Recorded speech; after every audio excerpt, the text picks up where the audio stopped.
Banking మరియు ఆర్థిక current affairs 1. కార్డ్ల కోసం బ్యాంక్ ఆఫ్ బరోడా యొక్క పూర్తి యాజమాన్య అనుబంధ సంస్థ బాబ్ ఫైనాన్షియల్ సొల్యూషన్స్ లిమిటెడ్ రీబ్రాండింగ్కు గురైంది. క్రెడిట్ రీమాజిన్డ్ అనే ట్యాగ్లైన్తో BOBCARD లిమిటెడ్ గా ఉద్భవించింది. పరివర్తనలో బరోడా సన్ అనే పేరుతో ఒక విలక్షణమైన లోగో ఉంది. ఇది ఉదయించే సూర్యుని కిరణాలను కప్పి ఉంచే ద్వంద్వ బి అక్షర రూపాలను కలిగి ఉంటుంది. ఈ చొరవ వినూత్న మరియు కస్టమర్ సెంట్రిక్ క్రెడిట్ సొల్యూషన్లను అందించడం ద్వారా భారతదేశం యొక్క క్రెడిట్ ల్యాండ్స్కేప్ను పునర్నిర్మించడానికి పునరుజ్జీవింపబడిన నిబద్ధతను సూచిస్తుంది. 2. ఒక ముఖ్యమైన చర్యగా భారతీయ రిజర్వ్ బ్యాంక్ RBI ఫిబ్రవరి 29 నుండి అమలులోకి వచ్చే పేటీఎం పేమెంట్స్ బ్యాంక్పై ప్రధాన వ్యాపార పరిమితులను విధించింది. బ్యాంక్ వ్యవస్థల యొక్క సమగ్ర బాహ్య ఆడిట్ సమయంలో గుర్తించబడిన నిరంతర నిబంధనలకు అనుగుణంగా లేని మరియు వస్తు పర్యవేక్షక సమస్యలకు ప్రతిస్పందనగా నియంత్రణ చర్య వస్తుంది. 3. రిజర్వ్ బ్యాంక్ ఆఫ్ ఇండియా యొక్క డిజిటల్ చెల్లింపుల సూచిక RBI DPI సెప్టెంబర్ 2023లో 418.77కి పెరిగింది. మార్చి 2023లో 395.57 మరియు సెప్టెంబర్ 2022లో 377.46 నుండి బలమైన వృద్ధి పథాన్ని ప్రదర్శిస్తుంది. మార్చి 2023 చివరి నాటికి డిజిటల్ చెల్లింపులలో 10.94% వార్షిక పెరుగుదలతో ఈ అద్భుతమైన అప్టిక్ సమలేఖనం చేయబడింది. ఇది ఆన్లైన్ లావాదేవీల యొక్క పెరుగుతున్న స్వీకరణను నొక్కి చెబుతుంది. 4.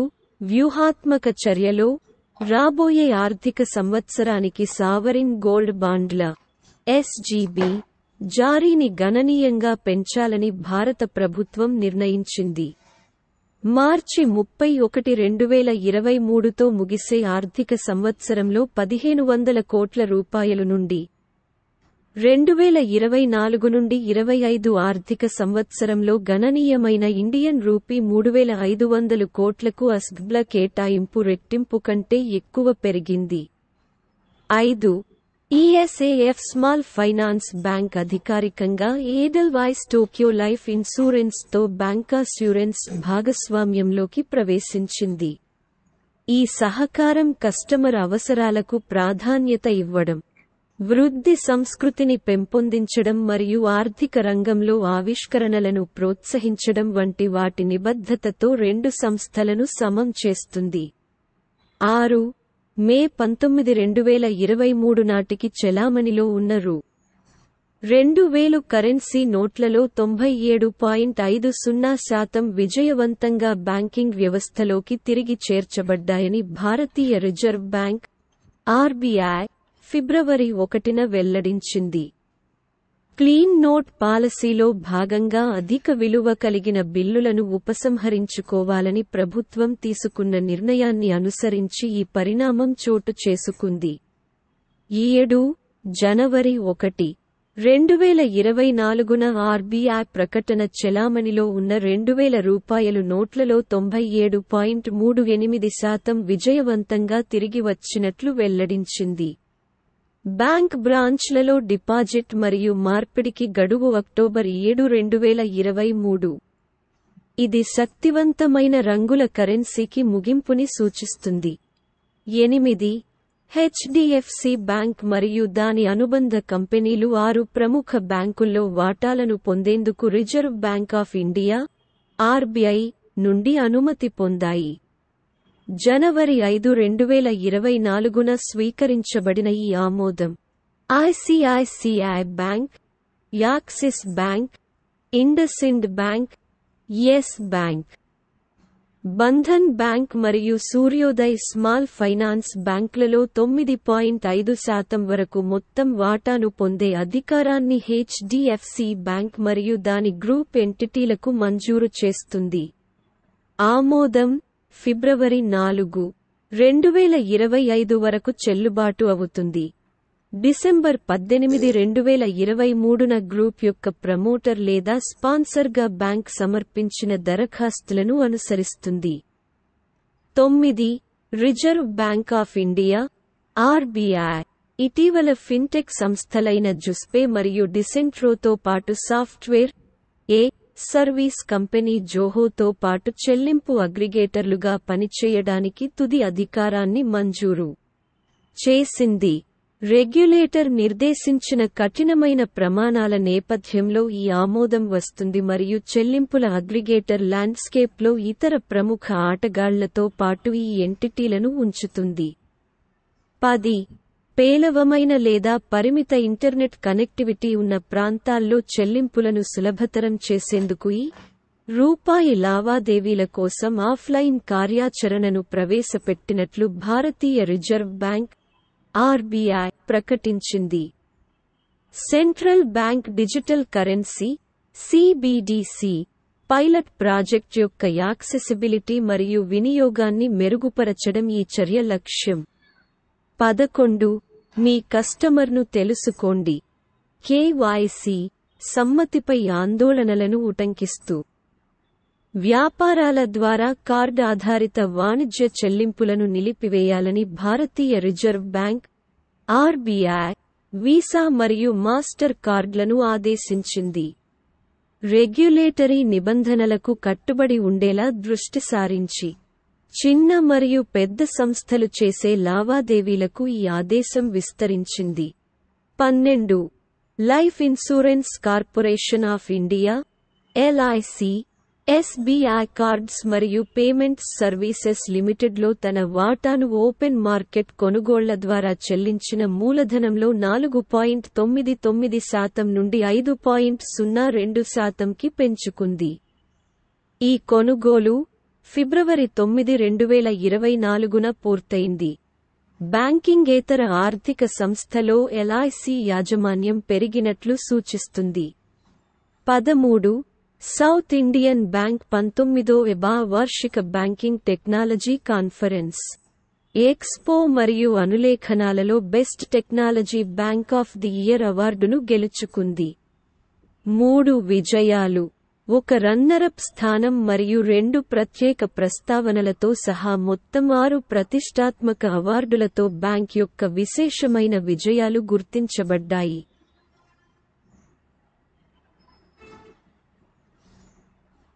14. Reserve bank of India (RBI) భారతదేశం యొక్క యూనిఫైడ్ పేమెంట్స్ ఇంటర్ఫేస్ (UPI) మరియు నేపాల్ యొక్క నేషనల్ పేమెంట్స్ ఇంటర్ఫేస్ (NPI) ని ఏకీకృతం చేసే లక్ష్యంతో నేపాల్ రాష్ట్ర బ్యాంక్తో గణనీయమైన సహకారాన్ని ప్రకటించింది. ఈ ఏకీకరణ 2 దేశాల మధ్య సరిహద్దు చెల్లింపులను క్రమబద్ధీకరించడానికి ప్రయత్నిస్తుంది, తక్షణ మరియు తక్కువ ఖర్చుతో కూడిన నిధుల బదిలీలను సులభతరం చేస్తుంది. 15. ఫిన్టెక్ దిగ్గజం పయు వ్యాపారుల కోసం క్రెడిట్ లైన్స్ ఆన్ UPI అనే అద్భుతమైన ఫీచర్ను పరిచయం చేయడానికి national payments corporation of India (NPCI) తో కలిసి పనిచేసింది. పయు అప్లికేషన్లో అందుబాటులో ఉన్న ఈ ఏకీకరణ వ్యాపారులు మరియు వినియోగదారుల కోసం ఆర్థిక సౌలభ్యాన్ని పెంపొందించడం ద్వారా ముందుగా మంజూరు చేయబడిన క్రెడిట్ లైన్ల ద్వారా డిజిటల్ చెల్లింపులను సులభతరం చేస్తుంది. 16. 2023లో జరిగిన 19వ బ్యాంకింగ్ టెక్నాలజీ కాన్ఫరెన్స్ ఎక్స్పో మరియు సిటేషన్లలో డాక్టర్ ఎన్ కామకోడి ఆధ్వర్యంలోని సిటీ యూనియన్ బ్యాంక్ సాంకేతిక నైపుణ్యం యొక్క విజయవంతమైన ప్రదర్శనలో అద్భుతమైన 7 అవార్డులను క్లెయిమ్ చేసింది. 17. భారత చిన్న పరిశ్రమల అభివృద్ధి బ్యాంక్ (SEDBI) 2016లో ప్రధాన మంత్రి శ్రీ నరేంద్ర మోదీ ప్రారంభించిన స్టార్టప్ ఇండియా యాక్షన్ ప్లాన్లో కీలకమైన అంశమైన స్టార్టప్ల కోసం ఫండ్స్ FFS ప్రభావ అంచనా నివేదికను విడుదల చేసింది. భారతదేశంలోని ప్రముఖ అనలిటిక్స్ కంపెనీ అయిన క్రిసిల్ చేత నిర్వహించబడిన ప్రభావ్ అనే నివేదిక భారతీయ స్టార్టప్ పర్యావరణ వ్యవస్థపై ఎఫ్ఎఫ్ఎస్ పథకం యొక్క పరివర్తన ప్రభావాన్ని నొక్కి చెబుతుంది. 18 ఎస్బీఐ తన ఖాతాదారులకు ప్రధాన మంత్రి జీవన్ జ్యోతి బీమా యోజన (పీఎంజేజేబీవై) మరియు ప్రధాన మంత్రి సురక్ష బీమా యోజన (పీఎంఎస్బీవై) పథకాల కింద నమోదు చేసుకోవడానికి అనుకూలమైన స్వీయ చందా ప్రయాణాన్ని ప్రవేశపెట్టింది. 19 life insurance corporation of India (LIC) Amritbaal పేరుతో కొత్త బీమా ఉత్పత్తిని విడుదల చేసింది. ఈ ప్రకటన non linked, non participating individual savings life insurance ప్లాన్ను ప్రత్యేకంగా యువ జనాభా కోసం రూపొందించబడింది. అమృత్బాల్ ఏమి అందిస్తుంది మరియు దాని పాలసీదారులకు ఎలా ప్రయోజనం చేకూరుస్తుందో ఇక్కడ వివరంగా చూడండి. 20 ఐసిఐసిఐ బ్యాంక్ ఇటీవలి బోర్డు సమావేశంలో నాన్ ఎగ్జిక్యూటివ్ పార్ట్ టైమ్ చైర్మన్గా శ్రీ ప్రదీప్ కుమార్ సిన్హా నియామకాన్ని ప్రకటించింది. ఈ నిర్ణయం జూన్ 30, 2024 నుండి అమల్లోకి వచ్చే ప్రస్తుత చైర్మన్ మిస్టర్ జీసీ చతుర్వేది పదవీ విరమణ తర్వాత.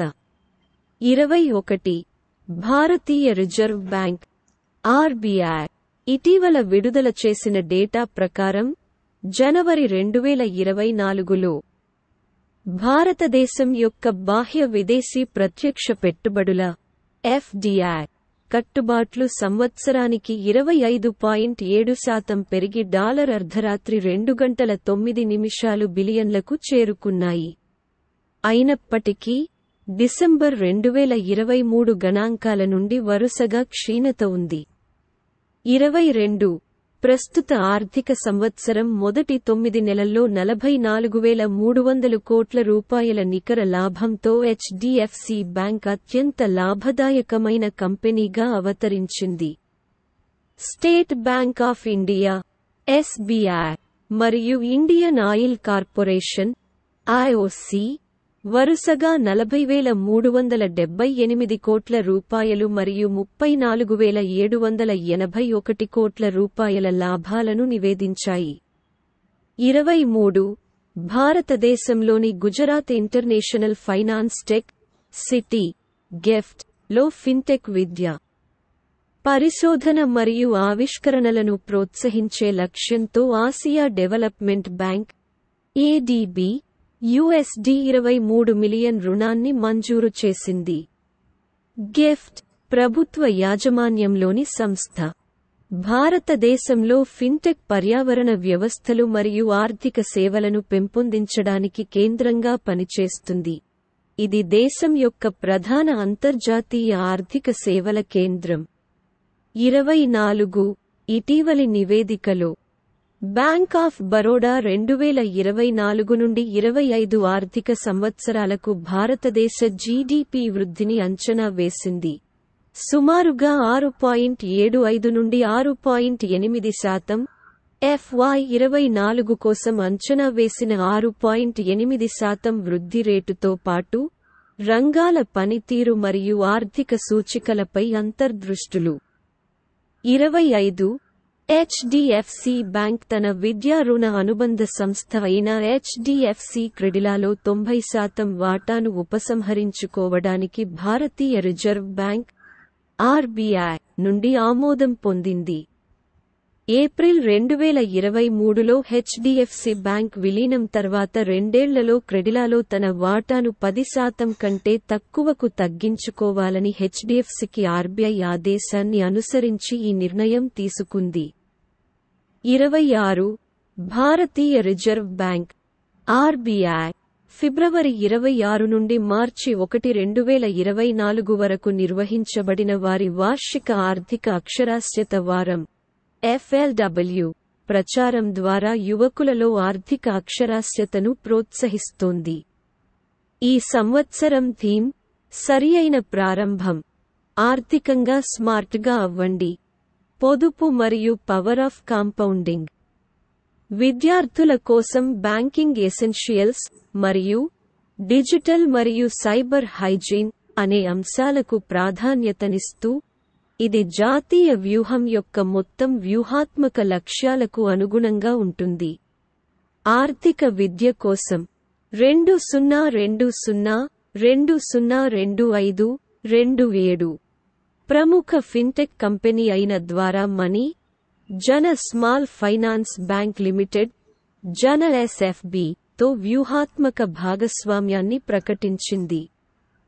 డిజిటల్ బ్యాంకింగ్ సేవల్లో కొత్త ప్రమాణాలను నెలకొల్పడానికి జన ఎస్ఎఫ్బి మరియు ద్వారా మనీ ద్వారా వినూత్నమైన స్పార్క్ మనీ ప్లాట్ఫారం యొక్క సాంకేతిక సామర్థ్యాలను ఉపయోగించుకోవడం ఈ సహకారం లక్ష్యం.